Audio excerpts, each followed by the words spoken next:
मकर संक्रांति सूर्य के उत्तरायण की शुरुआत का प्रतीक है, जिसमें सूर्य का मकर राशि में प्रवेश होता है।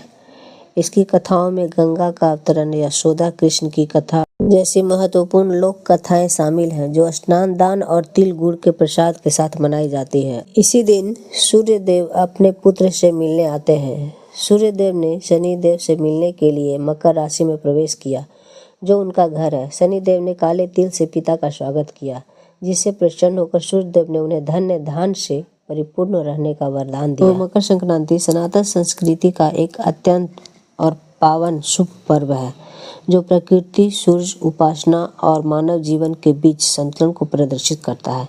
यह त्यौहार भारत के विभिन्न प्रदेशों में भिन्न भिन्न नामों से जाना जाता है। उत्तर भारत में इसे मकर संक्रांति, गुजरात और महाराष्ट्र में उत्तरायण, तमिलनाडु में पोंगल तथा असम में माघ बिहू के नाम से जाना जाता है।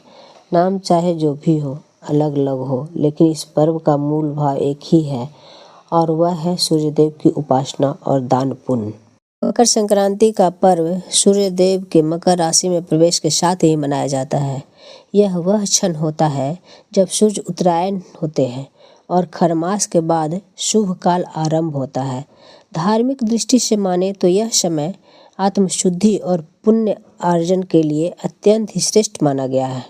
दोस्तों, मकर संक्रांति को लेकर बहुत बड़ी दुविधा चल रही है, 14 या 15। कुछ मतों के अनुसार 14 तारीख तो कुछ मतों के अनुसार 15 तारीख। तो दोस्तों, 14 तारीख जो बताया जा रहा है वो यूँ माने कि गूगल के द्वारा जो 3 बजे के बाद सूर्य भगवान मकर में प्रवेश कर रहे हैं, और शास्त्र के अनुसार यानी काशी पंचांग के अनुसार यह बताया जा रहा है कि सूर्य देवता मकर राशि में रात को 9 बजे के बाद ही प्रवेश कर रहे हैं। उदया तिथि से ही कोई पर्व मनाते हैं, इसलिए उदया तिथि से अगर माना जाए तो यह मकर संक्रांति भी 15 तारीख को होना चाहिए। दोस्तों, मैं तो 15 तारीख को मनाऊंगी। आप कब मना रहे हैं आप कमेंट्स में बताएंगे, अपना विचार रखेंगे, सही या गलत जो भी है, कहाँ से देख रहे हैं आप ये भी बताएंगे कमेंट्स में। मकर संक्रांति का कुछ धार्मिक महत्व भी है। मकर संक्रांति का धार्मिक महत्व अत्यंत गहन है। यह पर्व उत्तरायण की शुरुआत का प्रतीक है, जब सूर्य देव दक्षिणायन से उत्तरायण की ओर अग्रसर होते हैं। उत्तरायण को आध्यात्मिक उन्नति का काल माना गया है। इस समय किए गए जप, तप, दान और पूजा का फल शीघ्र प्राप्त होता है। दोस्तों, इसलिए आज के दिन कहा जाता है गंगा में स्नान करें, दान करें, पुण्य फल प्राप्त होता है। शास्त्रों में उल्लेख है कि मकर संक्रांति के दिन गंगा, जमुना, सरस्वती अथवा किसी भी पवित्र जल स्रोत में स्नान करने से मनुष्य के समस्त पापों का क्षय होता है। साथ ही ब्राह्मणों, साधुओं और दीन दुखियों को, निर्धन को, जरूरतमंद लोगों को दान देने से भगवान सूर्य की विशेष कृपा भी प्राप्त होती है। मकर संक्रांति का कुछ पौराणिक महत्व भी है। मकर संक्रांति का उल्लेख अनेक पौराणिक कथाओं में मिलता है। महाभारत के अनुसार भीष्म पितामह ने उत्तरायण काल की प्रतीक्षा करते हुए अपने प्राण त्यागे थे। मान्यता है कि उत्तरायण में देह त्याग करने से मोक्ष की प्राप्ति होती है। इसी कारण इस काल को अत्यंत पुण्यदायी माना गया है। भारत कृषि प्रधान देश है। मकर संक्रांति का विशेष सामाजिक और सांस्कृतिक महत्व भी है। यह पर्व नई फसल के स्वागत का प्रतीक भी है। किसान इस दिन प्रकृति और सूर्य देव का आभार व्यक्त करते हैं।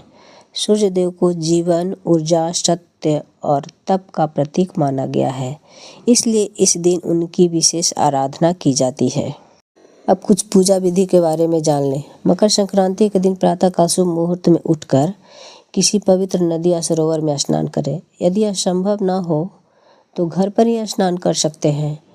स्वच्छ जल में गंगा जल मिलाएं, उसमें तिल डालें और स्नान करें। करते वक्त आप गंगा मंत्र भी मंत्रोच्चार कर सकते हैं। स्नान के पश्चात स्वच्छ वस्त्र धारण करें। पूजा के लिए तांबे का लोटा लें और उसमें स्वच्छ जल भरें। जल में पुष्प, तिल, गुड़ और रोली मिलाएं। पूर्व दिशा की ओर मुख करके सूर्य देव को अर्घ्य अर्पित करें। अर्घ्य देते समय श्रद्धापूर्वक ओम सूर्याय नमः मंत्र का जाप करें। आज के दिन दान जरूर करना चाहिए। अपने शक्ति अनुसार वस्त्र और अन्न का दान करना चाहिए। मकर संक्रांति के दिन प्रयागराज संगम पर विशेष स्नान होगा। दोस्तों, इस वीडियो को लाइक करें, शेयर करें, सब्सक्राइब करें, प्यारा सा कमेंट्स दें। हाइप का बटन आया है, आप वो भी ज़रूर करें। मकर संक्रांति पर पतंगबाजी की परंपरा है। पतंगबाजी हमें यह सिखाती है कि जिसके सपने ऊंचे हो, उद्देश्य ऊंचे हो, उनके लिए कोशिशें भी उतनी ही दमदार होनी चाहिए।